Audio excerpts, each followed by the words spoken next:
Hello and welcome to this stock analysis update for Rockhopper Exploration. Before I do this video, please remember that I do these YouTube videos just for fun as a hobby and always speak to a qualified financial advisor before making any investment decisions. So I did a video on Rockhopper Exploration about a year ago, and if you like this video you might then want to go and look at that one because there's even more detail on that one. But this video is going to be an update on what's happened since then. And of course, I bought Rockhopper about a year ago after doing that video. And so this video is a summary of me having looked over them again, particularly in the context of the current climate of fear within the markets. Now, the situation a year ago is that they were within 6 months of becoming bankrupt unless they were able to raise money. But they had come to an agreement with Navitas surrounding their problematic sea line project. This project was operated by Harbour Energy. Despite signing up to it, they hadn't done any work on it for years and years. And this was now why Rockhopper were running out of money. So according to the RNS, which was released in December 2021, Rockhopper had signed a heads of terms agreement with Harbour Energy and also Navitas. And once this was then properly signed off, it was kind of in draft at that point. Navitas would be able to come in replacing Harbour Energy. They were actually going to fund Rockhopper with their sea line costs up to the final investment decision with a 8% loan. And then following the final investment decision, Navitas would then loan Rockhopper 2/3 of their development costs. And as a result, Rockhopper would get 35% across all licenses. There's a 5-year lock-in from that point, so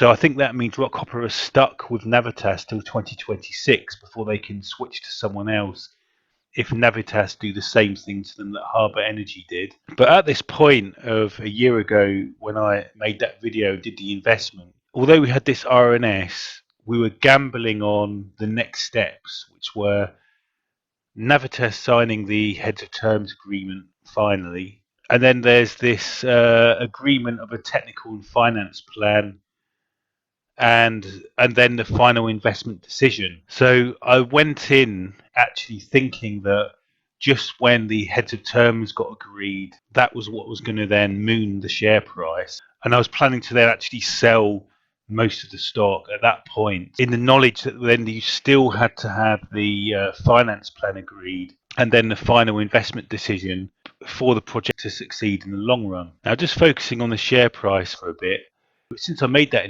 investment, the whole situation has been de-risked quite considerably because Rockhopper managed to raise 7 million on the capital markets. So this transformed their situation from running out of money within 6 months to now having money that's not going to run out till 2024. Another thing that happened was they won their court case against the Italian government, where Rockhopper had bought a load of oil territories and in Italy, but then the Italian government decided to ban people from doing any hydrocarbon activities in those particular areas. Of course, doing that was ideological idiocy, not because it had any legal basis. And so Rockhopper have actually won that legal case, and the Italian government's appeal was turned down in August. And you see we got a pop here. However, even after that, the Italian government applied for this thing called an annulment, which is basically where the government says, well, we're a government, so we're just not going to pay anyway. And then that goes to some kind of international tribunal. And so that's why the share price then went down again. But having dug into that a bit, we're not going to get the news on that until halfway through 2024. So it seems more likely than not that Rockhopper will get their money. And when they do, that will obviously extend their lifespan quite considerably. But, just in case Navitas pull out. But still, we've got to wait all of this year and the best part of next year before there's any news flow on that. So that's so this is a important consideration for me at this particular juncture. So when we come forward to September 22, and here we got a Sea Lion update RNS where they announced proudly that this heads of terms agreement have been definitively signed. And so now Navitas are operator of the project, and Rockhopper have 35% across all these licenses, while still retaining all of the South Falkland Basin licenses. You can see in this map here the South Falkland Basin. However, there's not really any proven discoveries there. Really, up here is where all the known assets are. But I guess the Southeast Falkland Basin could be some kind of bonus in the longer term. But still, the good news is that the technical agreement was signed. But of course, going back to my video I did, my analysis, why I went into this stock back in March, I was expecting the share price to moon on that news. But of course, it didn't do anything on that news. So actually going back and reviewing this investment I did against what my initial expectations were, I had a wrong assumption here. I wanted to get out early as soon as the heads of terms agreement was signed. I didn't really want to wait years for the project to actually get started. So that's a very important consideration. So really the next big milestone is the Navitas final investment decision. So I've been spending some time looking into that because that's a year and a half away. So I really need to understand the risks involving that. So in the RNS of September 22, we know that it's targeted for 2024. And the only other nugget of information I got was from the half-year reports. And in this, I managed to get that in the principal risk and uncertainty section, one key risk that's highlighted is the failure of Navitas to secure the funding to then allow the Sea Lion final investment decision. So I have a big risk now on my radar. If Navitas don't manage to raise the money, they won't be able to do this final investment decision. And we've got to wait a year and a half before we know that or not. So I started to look into Navitas, and actually in the Rockhopper, and actually in the latest Rockhopper investor presentation, they have these slides. And Navitas are a Israeli company, and up to now they've bought some assets in Canada and the US, and these are assets that are a bit like Sea Lion. They're kind of tricky projects which for whatever reason haven't got going despite being kind of proven and everything. And then what Navitas have done is they raise loads of money. In their latest project, which is the Shenandoah project, Navitas actually raised 1.4 billion, and so they raise the money, throw it into the project with whoever the partners are there, and then as you can see, there's some quite fantastic growth forecasts. So when you look at this EBITDA growth forecast, it's got them making $1 billion a year by 2025 from this Shenandoah project. So when you see this in the Rockhopper presentation, you think, oh, well, yeah, maybe they're going to have loads of money to throw into the Sea Lion project. But really, I wanted to understand, who are these Navitas guys? But unfortunately, their website doesn't really get updated very much. So I know that they're an Israeli company, but when I go and look for their financial reports, the last financial report that's available is 2020. Now, when you look at that one, even it's all in Hebrew.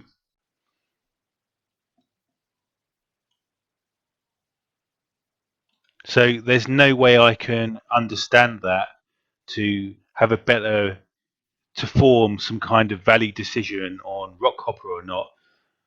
I just can't work with this. So it's a bad sign that I can't get an updated annual report from their website. And all that I can get is all in Hebrew. But what we do know from the Rockhopper investor presentation is that for this Shenandoah project, they were able to raise 1.4 billion. Actually, only about 0.2 billion of that was from doing equity issuances on the Israeli Stock Exchange. The majority of that was from corporate bonds and issuing these bonds. So in order to get this project going, Navitas had to raise over 1.2 billion in bonds off other people. And again, this is another slide from the latest Rockhopper investment presentation. And here they confirm that Navitas are going to have to raise 1.8 billion in order to get this final investment decision in place. Now, they also had this interesting high-level project plan where we see the government, where we've actually got the project plan for Sea Line with Navitas, and we've got the regulatory approvals. There's an interesting thing here where Navitas have strengthened their operating capability. This is actually something that got picked up on the London South East Forum for Rockhopper, where actually Navitas announced on their website that they've actually got project managers employed to focus on the Sea Line development. So at least this is updated on their website, confirming that this step is completed. Now the next step is the identifying the floating production, storage and offloading boats. So this is what these are. It's just like a floating oil rig that produces the barrels of oil in situ. And obviously now it's possible that when that gets announced, which could be this year, that would then lead to a pop in the share price. But I think it will only be a short-term pop, because to me, as a news story, Navitas putting down a deposit for one of those vessels to then use in a couple of years' time, that's not really the important news story here. The important news story is going to be the final investment decision. This kind of confirms that, besides this potential pop when they identify the FPSO, or then when they complete the feed study, really the big decision that matters is, are Navitas going to be able to raise $2 billion to make this final investment decision?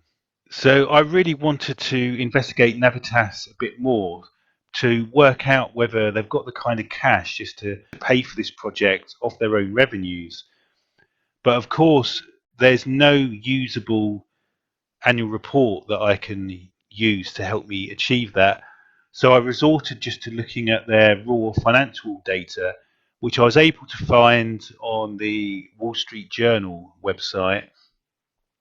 So first thing is, they only have 23 employees.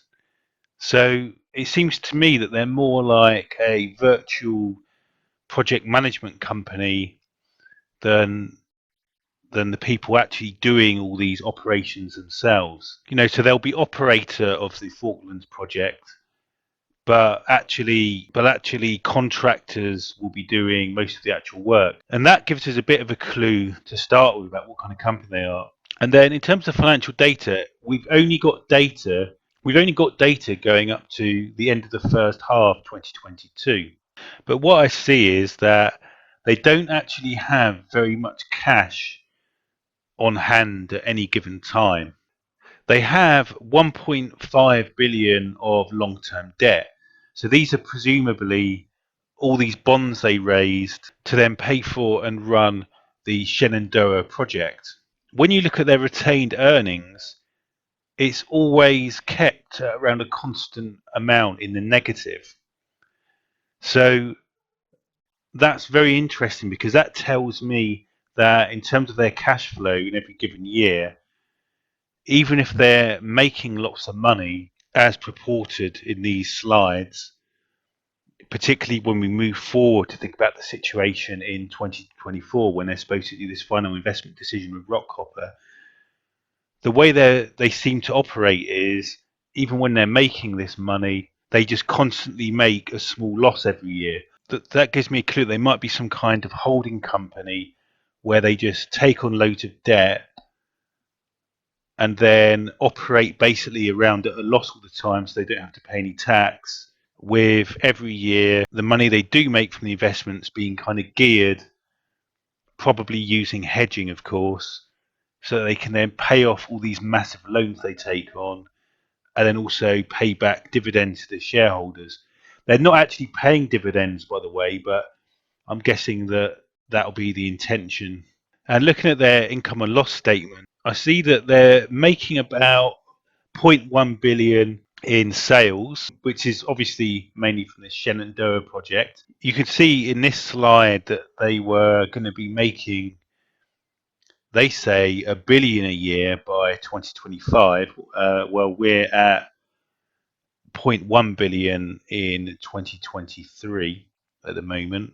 So then after cost of goods, they're making what amounts to maybe 0.3 billion a year in gross income. But their expenses are extremely low, almost negligible. And so this again supports the theory that they're some kind of virtual company, takes on massive loans, invests in all the assets as like a holding company, and then lets other people operate them, whereas they retain a small footprint. And then we've got this very unusual thing, non-operating interest income. And normally this is actually kind of negligible, but then we had a massive number in 2022. So I don't know if that's hedging effects or if that's when they take on new loans, the money coming in. I don't understand what they do. And of course, there's no way for me to read their reports to understand what this unusual interest income is, unusual non-operating interest income. This obviously is a problem because I hate it when there's something that I can't understand. But let's assume that it's hedging, or them when they get when they get new loans in. Then I can kind of disregard it from the actual operating actuals in terms of deciding whether they're going to be able to use their cash flow to fund Sea Lion. They have a interest expense, which is the money they have to pay off all the time for these bonds that have been issued, and that's significant but not too bad. It's kind of a bit all over the place, but it seems to work out at about zero point 0.1 billion a year if we're being nice. It's notable that they don't pay hardly any tax. So this again fits in my theory that there's some kind of holding company is all geared up so that they just take on debt and then pay off the debt and return to shareholders. They're not really building themselves up, like your typical company. They're actually designed to operate practically at loss to avoid paying tax. And so they have a net income, which is usually, very roughly speaking, about 0.1 billion a year. Of course, it's all over the place because of this weird non-operating interest income, which is flaps around, making it impossible to get like a fix on this. But if you take that away, because it's obviously something a bit anomalous, um, in terms of bread and butter making money, I consider that they probably have a net income of roughly 0.1 billion a year. So to summarize that, they have about 0.4 billion of sales. After cost of goods and everything, it's 0.3 billion. Negligible administration expense, which gives me this clue that they're like a virtual holding company, which makes me think that they hedge the price of their oil and gas they sell in order to get these 1.5 billion loans in the first place. So they have like a 0.3 billion operating income. If I ignore this really weird non-operating interest income expense thing, which I think is related to either hedging or raising debt. So then operationally, they have to pay off 0.1 billion in interest on all these bonds that they've issued every year, which is a massive amount. And but that's because I think they're a highly leveraged company. That what they are is they just raise loads of debt and then pay off massive coupons on that debt, but at the same time operate by not making any profit, but just by returning dividends to shareholders, which they're not doing, but I suspect they will start doing if my theory here is correct. Obviously, after this Shenandoah project's really getting going, and they seem to pay zero point 0.1 billion if you put together their tax plus this minority interest thing, leaving them with a net income of about 0.1 billion a year.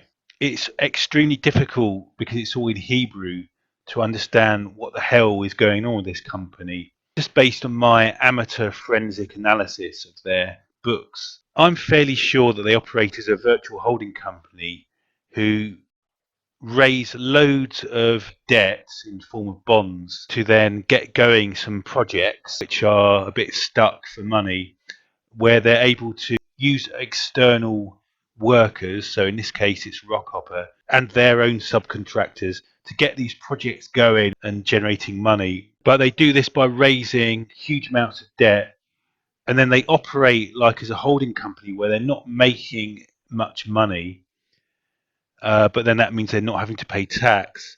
And then all the money they make goes into paying off this massive debt that they've raised, with a nice amount siphoned off to shareholders. I really am fairly convinced that's their business. Judge for yourself from my explanation that I've given, but I'm fairly sure that's how they're operating. But this means that if that's true, they're not. I'm not sure, and of course, look, I might be wrong. This was just my best stab at it, but I'm guessing that they're not going to be able to use some of the money coming in from the Shenandoah project in order to fund the Rockhopper. I think if the Rockhopper goes ahead, they have to raise, because of their business model, they're going to have to raise that 2 billion by getting more bonds issued off venture capital investors and stuff. This then does create this problem that we've got to accept, that we're never going to get the Rockhopper moonshot that we want until this final investment decision happens. And to do that, Navitas needs to raise the debt. I don't really want to wait the best part of 2 years to see if Navitas can raise that debt when there's not going to be any other real news flow that's earth-shattering. Because when I first invested in them, I was expecting a moonshot just when they got this heads of terms agreement, but that didn't happen. So I've got to accept that my initial hypothesis for Rockhopper was wrong. The legal win against the Italian government, the news flow for that isn't going to be until late next year. This was confirmed by a Rockhopper RNS, where they say how long they believe the annulment proceeding is going to take place. So we've got to wait until the end of next year for this legal decision news flow, and also for the Navitas final investment decision. So I've got to accept that my initial theory that we got the moonshot on the heads of term agreement was wrong. We've got to wait for the final investment decision for the moonshot. And so I'm just thinking, why wait all that time in this current situation we are with the financial markets, particularly where Navitas are going to have to raise 1.8 billion. And the current message I'm getting generally is it's not going to be very easy to borrow money for anything in the next year or two. So as much as I love everything about Rockhopper Exploration, and I really like the idea of us making money from the Falkland Islands and help solving the UK energy crisis, I just think that having reviewed the risks and everything and the potential news flows, it just makes sense now to pull out. So you can see here where I sold today. I made a tiny profit. I'm going to wait out. I'm going to wait out a year, and I hope I'll be able to buy back in. But for that, I want to see more security in the financial and money lending sector generally, and perhaps there'll be a bit more information, and perhaps you know Rockhopper shareholders have a long history of you think that Sea Lion's going to get developed, but then they're waiting and waiting and waiting, and it never does. I get the horrible feeling that we're in for another year or two and possibly a bit more of that.